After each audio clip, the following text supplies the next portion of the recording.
Hello and welcome to episode 6 of the Things I See podcast. Today is a pretty intimate episode. I will start eventually doing more interviews with more people, but there's a lot of very intimate space I feel I can open up, and this is a very independent experience about psychosis. And for each person, it's a very individual experience. There's something inherently isolating about psychosis, I've found. And having a history with it isn't easy. Having a current problem with it for some, I understand the struggle. But I want to talk about where psychosis and intuitive abilities go hand in hand, almost but not quite. It's a phenomena I still can't fully understand. It's like in the essence of divinity, there must also exist some counterpart. And psychosis kind of exists as that counterpart. So in normal episodes, I do a meditation to start the episode off, but I'm going to step over that meditation and skip that for this episode. But to honor the space, I'm going to open up just with a few words. Feel free to get relaxed if you are someone who has been through a psychotic episode, is schizophrenic, or has had a long history with paranoia. I hope that you can connect to this episode. So let's start by just relaxing. Relaxing our body, relaxing our mind. Take a few deep breaths with me.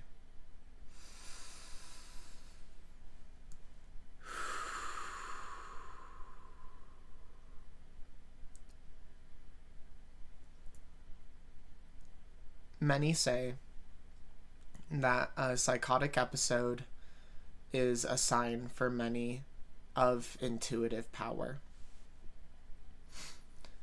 And I'm someone who somewhat agrees with that. Many shamans I've met have had a psychotic episode at least once in their life. I've had 4, each lasting 4 to 6 months. And, there's almost like an afterglow to it. A psychotic episode almost feels like you took a drug and it is lasting way too long. And, I'm going to start this episode by giving a bit of my own experience, my history, my resume with paranoia and psychosis. And then at the end, I'm going to talk about how to, live through it, live with it, the difference between it and intuition, and where they are in many ways the exact same thing. Also, so to start on my history, ever since I was a very, very, very young child, I think this specific memory is at age 5. I always had this paranoid tendency, but I remember a specific moment where I was sleeping on the floor in my sister's room because that's where the TV was, and we had just watched a movie. And I remember during the movie, my sister told me about Bloody Mary, and that's something that stuck up until the age of 17. I had a weird struggle with all mirrors for every day of my life, but that same night, interestingly enough, I had a hallucination of Bloody Mary before I went to bed, but after I went to bed, it was interesting to get a taste of this delusion, something I could tell wasn't real, but was real enough. And then that night, I remember waking up on the floor, and in the doorway, I see a dark figure, and my mind just goes racing. I could feel a presence there, and it started to walk towards me. And I was a super boundary heavy kid. I didn't like physical touch, didn't like bothering people, super anti-conflict, but it scared me enough where in the middle of the night I crawled in my sister's bed, like, holy shit, please save me. And this was a very specific figure. This wasn't just a shadow figure. And I will explain my history with shadow figures or even imaginary things, but this I could tell was something much, much deeper, much more real. But I didn't see that figure again until I was 17. But I have that memory clear as day in my mind. So, from around that day, definitely a bit before, I was really a happy kid for a lot of my childhood, but there was a point where it just, like, all set in a bit too hard. And I think it was around that time, around age 5, where I started. It really started with this shadow figure and the Bloody Mary thing. Up until the age of 17. Every single night I had to perform a certain routine to avoid making eye contact or having a poor interaction with certain entities and figures. And on one hand, it was partially an OCD thing, from what I understand. This intensive paranoia that something is out to get me, and that I have to, like, almost play this methodical little game to make sure that things don't get me. But it's weird, they would kind of cycle through. It wouldn't be the same figures for my entire life. Some of them would be persistent.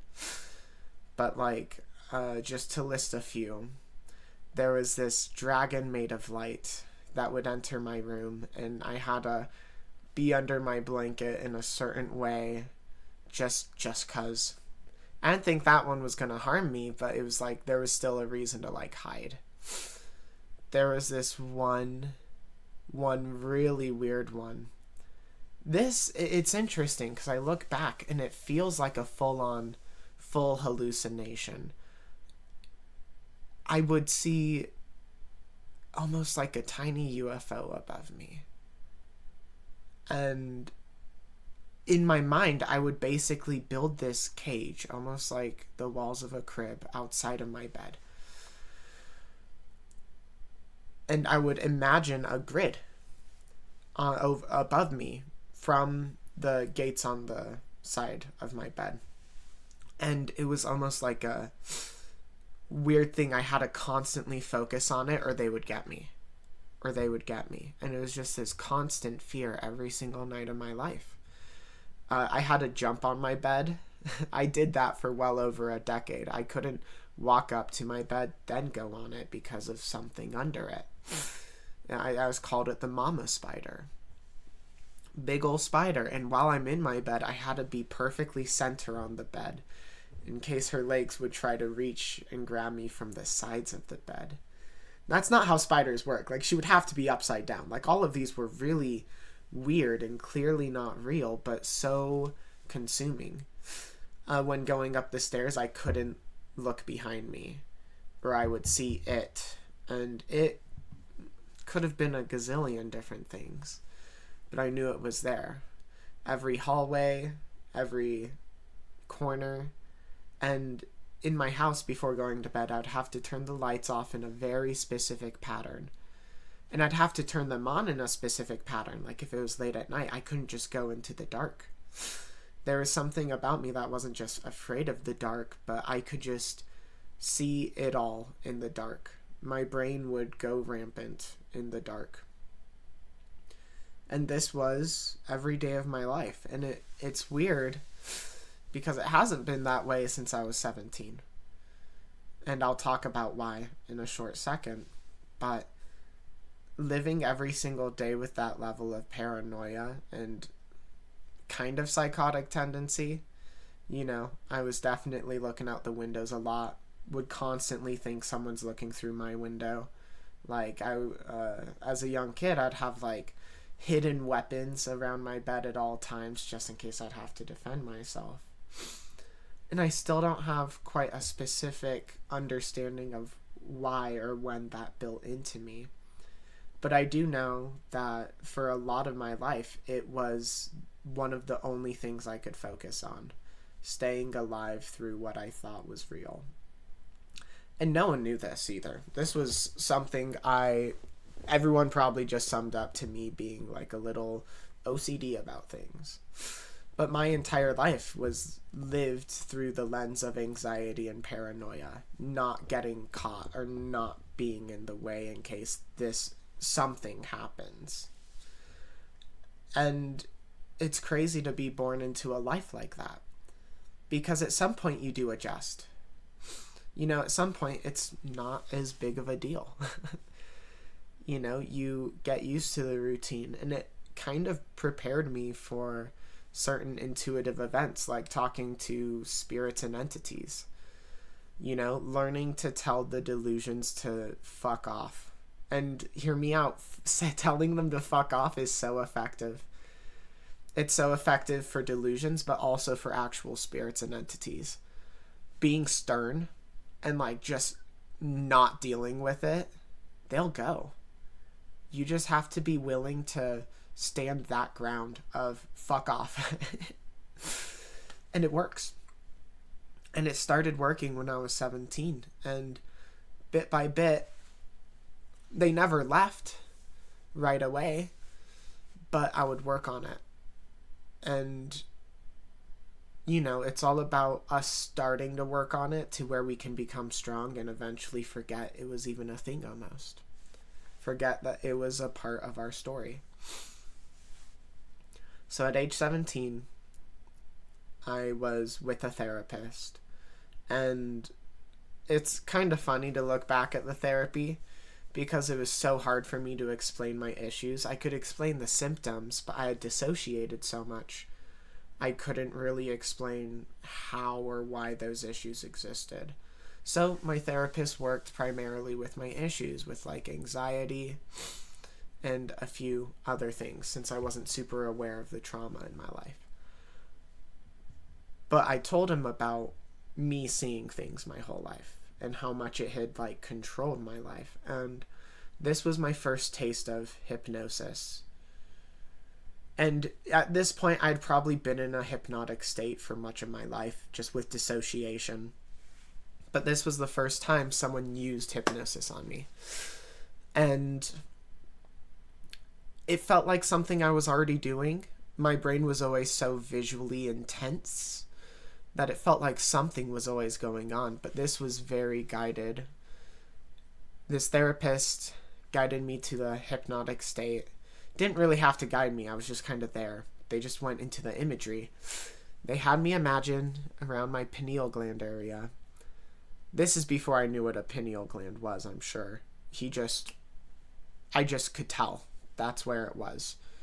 In the center here, there was a seed. Kind of like a walnut-looking seed. It was green, and it had a bit of black bits on it. He had me visualize that seed, and he had me imagine it spinning.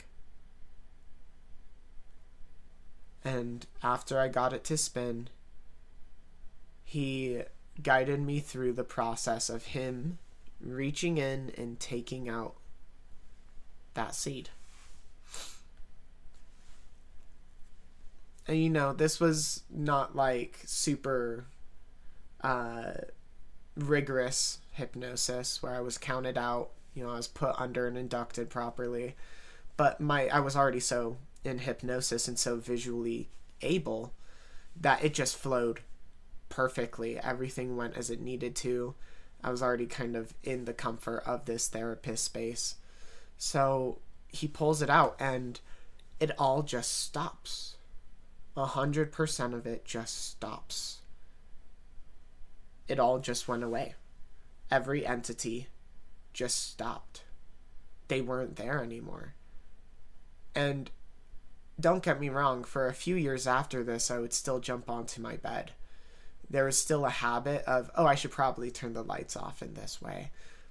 But I was able to start deconstructing that and working on the fear. Now here's the real kicker. So there was this entire lifetime, up to 17, living through such intensive paranoia. and psychotic tendency. And I am finally free. Oh, at last. But this is where I meet that one figure I talked about originally from when I was around 5. I was with my best friend at the time, and him and his partner just needed some private space to talk. So I was like, sure, y'all can use my car. This was at like 2 to 3 a.m. It was nice in the summer, and it was just a random neighborhood. And I knew I was paranoid, but I was like, you know what? I'm going to take this as an opportunity to challenge myself. I've always been afraid of the dark and being alone, but I feel I can handle this.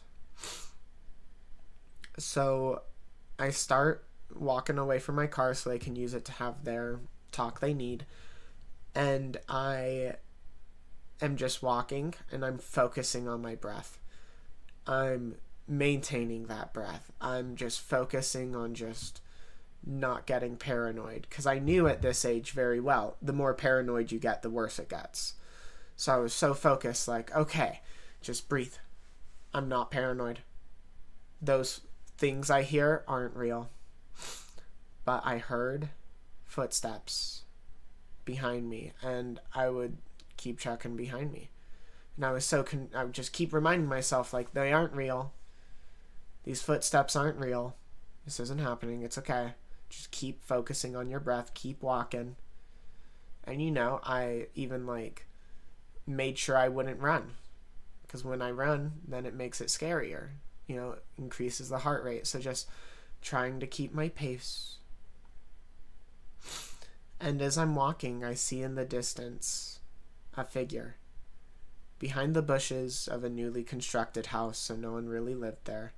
And right next to it was a house still being constructed.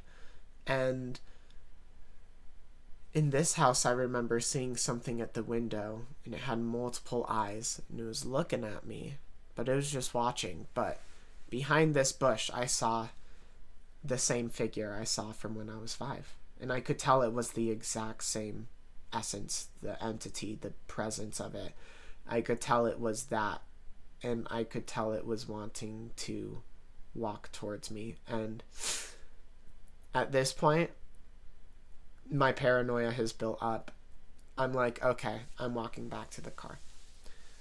I turn around, and all of the lampposts on the entire street go out in a perfect row, all of them. My car is down the entire street.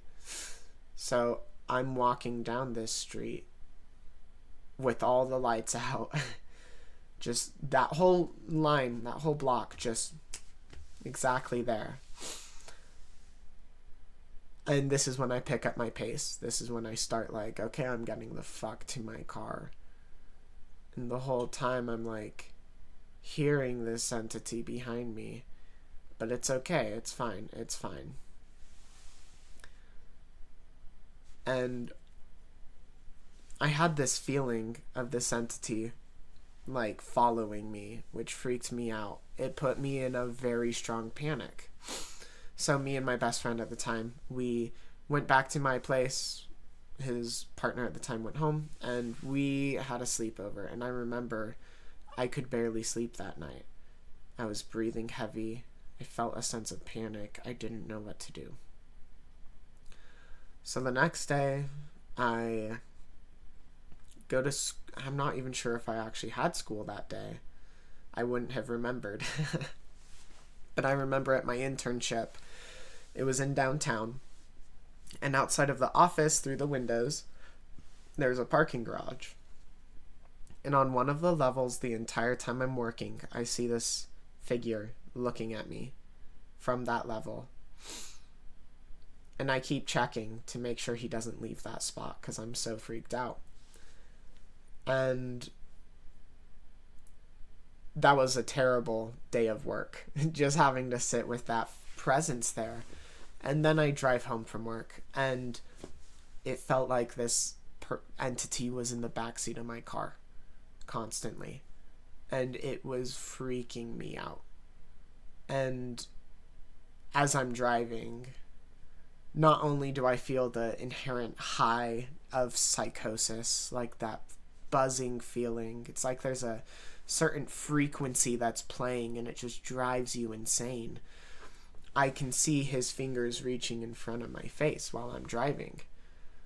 And I was in such a panic. I'm sure I was driving terribly. Thank goodness everyone was safe, including other people on the road and myself. But I'd look in the mirror, not there. I'd look back, not there. But then I could, as soon as I turned forward, I would see those fingers trying to kind of reach and pull at my face. And by the time I got home, I had a full psychotic break where it felt like I was being suffocated. And I could tell I wasn't being physically suffocated, but it felt like my energy was. And I couldn't have explained that as my energy as a kid, but it was my energy when I look back.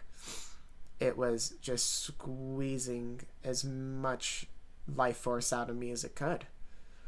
And it went from this masculine figure with one head to a being with multiple heads all over its body. Like easily, I think I counted it to 21 faces. You know, I was able to get such intense visuals even at this young age. It's like I've always been a step beyond the veil a bit. And I had friends come over, or I think they just like came over. I don't even remember texting them. But I had friends come over and help calm me down. But it didn't end there. I could tell from my first hallucination to that one that there was a very clean and clear difference. The feeling and the essence and the power behind this entity allowed me to know that that's real. And through my psychosis, I am fully delusional still. There's all these things that I am perceiving as real, but I could still tell this is still different than what that entity was. And that was my first psychotic episode at age 17. I got admitted to the mental ward. My brother and dad brought me. And I had a blast at the mental ward. Oh my god. And then they just, gave me... what's the medication name? It starts with a V, I believe. And then Seroquel. They're like, yeah, just pop a Seroquel every time you start having hallucinations. So I was just doing so many random drugs, and eventually they put me on the highest strength. Vraylar. That's it.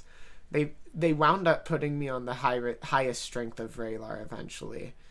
And that did not help. That made me go even more nuts. And it all just boiled down to this tunneling until I took a crap ton of the Vraylar. And after I took a crap ton of the Vraylar and woke up alive, I was just incredibly emotionally numb for like the next week. Like, it was just such a heavy amount of that drug specifically. It didn't feel like I was really in my shell. It didn't feel like I was there. Like, it muted me out of it. And after that, I stopped taking Vraylar because it was already not helping. And after that, the psychotic delusion stopped for the most part. They started spacing out more after that large dose of Vraylar. And eventually it just faded. But then, I graduate high school, and I never had a way to cope with this in the moment. I was partying a lot, never liked alcohol. But it eventually scaled into, drug usage.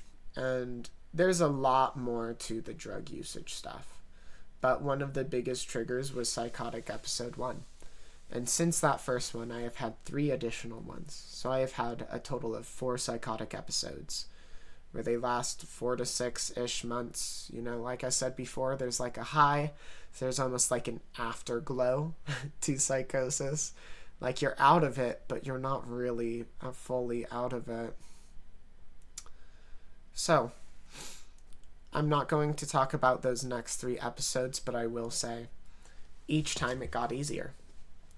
By the second episode, I was in a very terrible place when it happened, so it made it really difficult to stand up for myself, to cope, and to take care of myself at all, because I was so busy coping with the internal things in me, not the external. And little did I know that's how you get out of the external. It's what you heal in yourself that changes the outer world. So I was doing the right work, but it taking so much of my focus and processing added more work to my work, for sure. By that third one, it was unbelievably difficult as well. The second one was over Thanksgiving. It was bad with family. It was bad with my internals. I was going through so much. The third one was a bit more bearable. I had a bit more love around me. And then this fourth one was actually just okay. I got it to the point where it was actually just okay. I isolated for most of it, and it wasn't easy, and it was depressive and manic at the same time in some way, for sure, you know, and very dissociative at times, but I didn't hurt for no reason. My delusions were under control. I kept myself happy. And it took a lot of isolation and meditation and regulation, but I did it. And that's just the ultimate sign for me. No matter what happens, I will always be there to make sure I am okay. And I'll talk a bit about how to do that. But before I really talk about the regulation and coping techniques with psychosis, I want to talk about that interlap with intuition, psychosis, and spirituality. I definitely believe, psychosis is going down the rabbit hole, and it is a spiral. That frequency that plays in those states, it's like a constant driver, and you can't escape the spiraling feeling of just more, deeper and deeper and deeper constantly. But all energy moves in spirals. In the path to divinity, it's not about just blipping out. There's a path of travel to detach from the body or to go somewhere else, and energy has that spiral movement. Our divine ability to understand energy itself is based on the spiral, but the spiral is the fine line that the energy follows. So there's understanding the energy that follows the spiral, then there's understanding the spiral itself. And I think that's the big kicker. Divination is understanding the loose energy that has a rhythm. It tends to follow the spiral. It's not perfectly on the spiral. But the spiral is just a singular track, and it's so black and white. Where divinity is a spread of particles, a wave, and it's differently amassed, it's distributed differently along the spiral. It's something you can dance freely. It's this transition, the open space.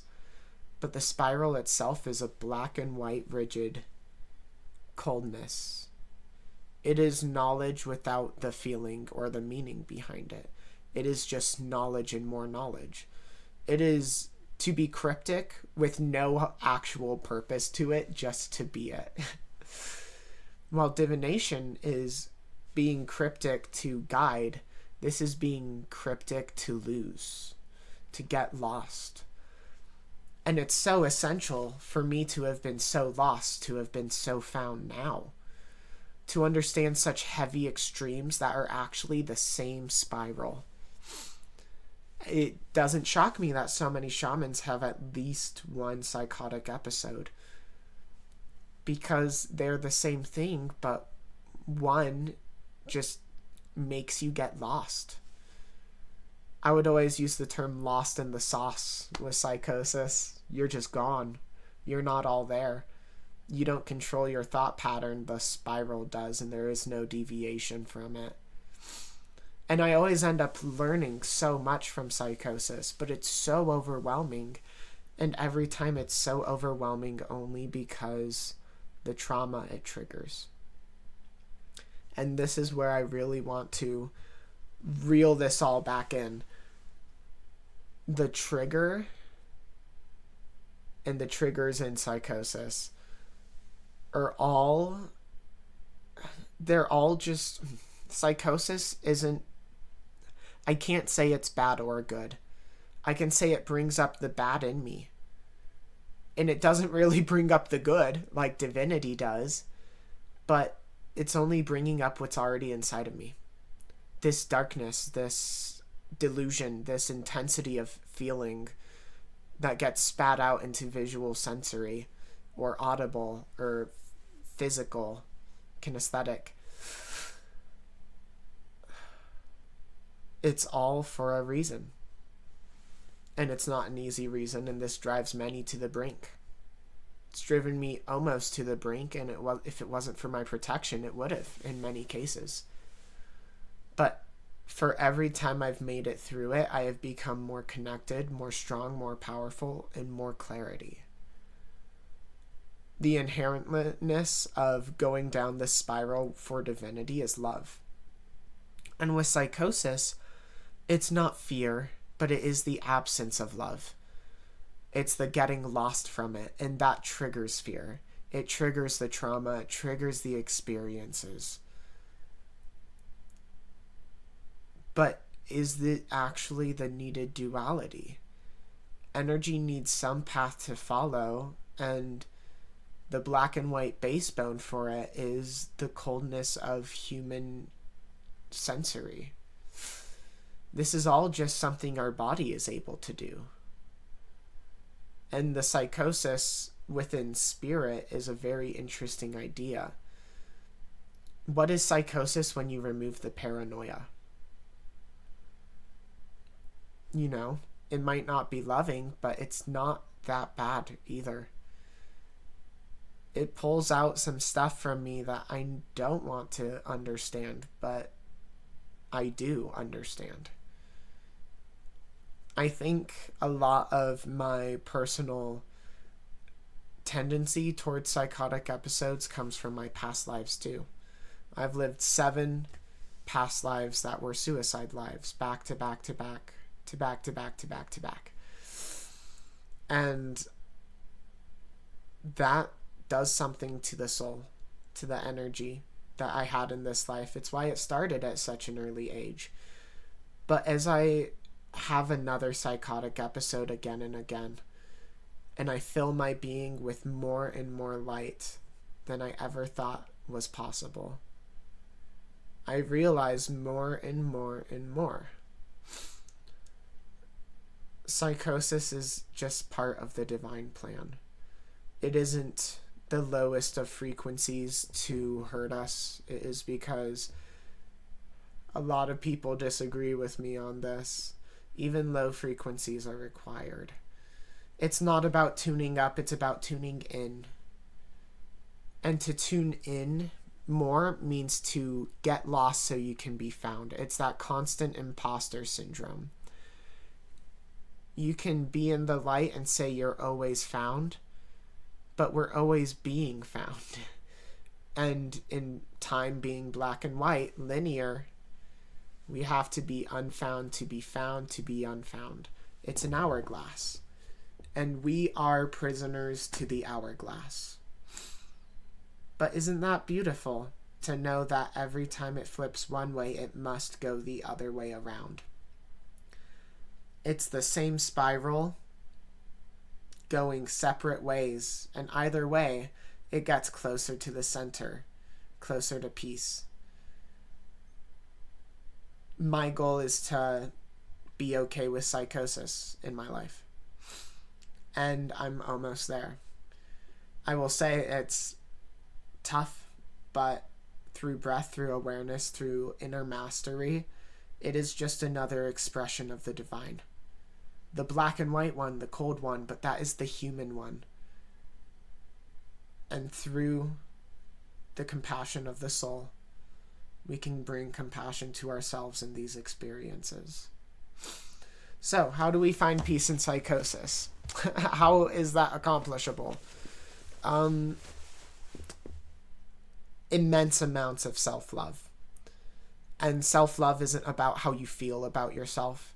It's in letting yourself feel however you feel and knowing it's still okay. Giving yourself excess permission to exist within psychosis. This last year for me, again, I survived, but it wasn't easy. Everything was overstimulating. Even at some points, I couldn't listen to music. Dancing felt wrong. All I would do was meditate and meditate and meditate and work on magic and meditate. And the psychosis ended up being a good fuel for a moment in time. I was doing astral time travel. Insanity. I was able to see the future through my astral self. And then I would experience it. But psychosis wouldn't let me choose what I'm doing that through. So I would see what I'm eating for dinner that day. And then someone would bring dinner over and I would be like, oh wow, I saw this earlier today. Cool. This is what I'm eating. It was fun, but also not fun. It's such a mix of when I could regulate properly, it was great. When I felt I had to do something out of regulation, you know what? It kind of still distracted me enough. Regulation put the focus on it. Doing other things put the focus away from it.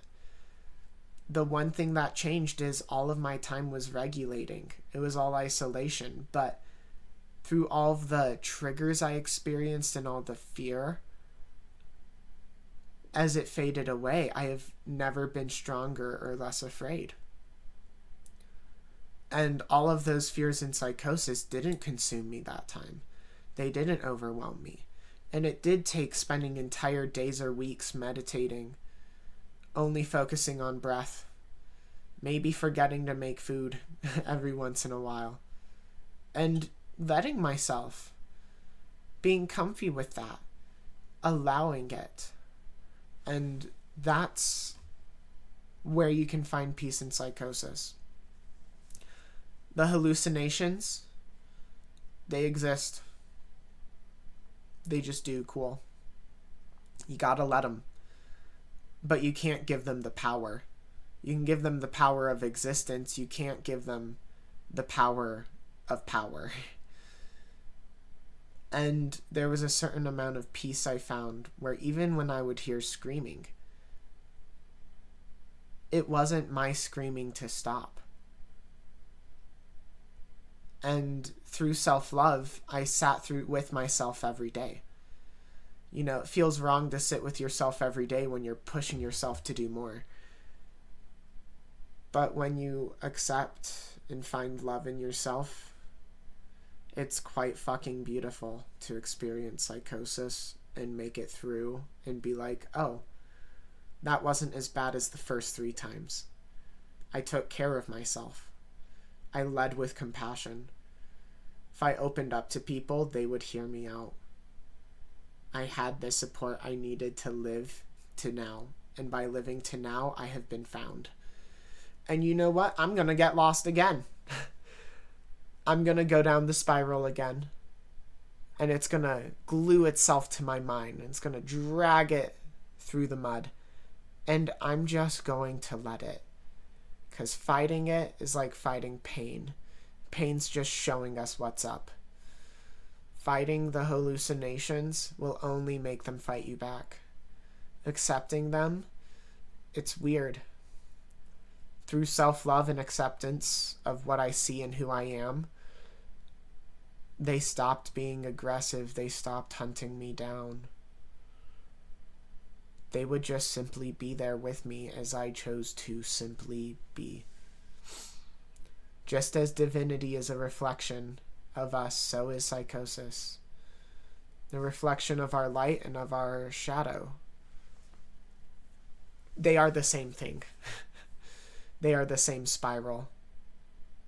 Just understood differently.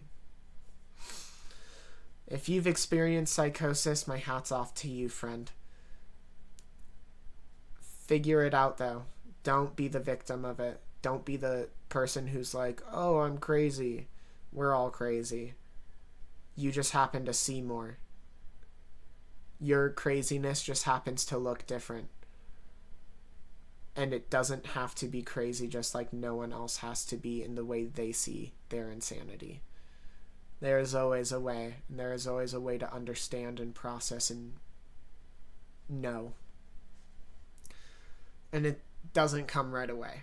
It takes maybe 2 or 3 psychotic episodes. But you make it through. I still have paranoia every once in a while. But I know when I do. And I find my center when I do. And even if it's still there, I don't leave my center. And I know who I am, and I know that I am okay. I may not feel it, but I know it. And I stick with that knowing. And it took a long time to get that, but anyone can get that. I no longer have to do a nightly routine. I no longer see demons, shadow figures, things out of the corner, or just in my vision of my eye. It's peace that I cannot explain, to be able to allow these feelings, the fears and the sensation of the spiral of psychosis, that frequency playing in the background of just, I can't even put it into a sound. It just drives you mad. Let yourself be mad. We're all mad here. So just let it be, and you'll find the divinity through the spiral. Thank you for listening in on this, what I would say is a very much more intimate episode of The Things I See. If you've had any personal experiences and want to share them, the comments are wide open and available. And if you have any questions, please feel free to ask, whether it's about me or maybe there's something about psychosis and intuition that I didn't answer fully. Like with the spiral, I know that might sound confusing to some. It is both symbology and the understanding of energy. And I would love to go more in depth. Just leave a comment, share your experience. By understanding what you see, other people can read what you see and find peace in what they see as well. And that's the point of this podcast. I say these things with light, love, and clarity. Thank you for watching. Have a blessed day.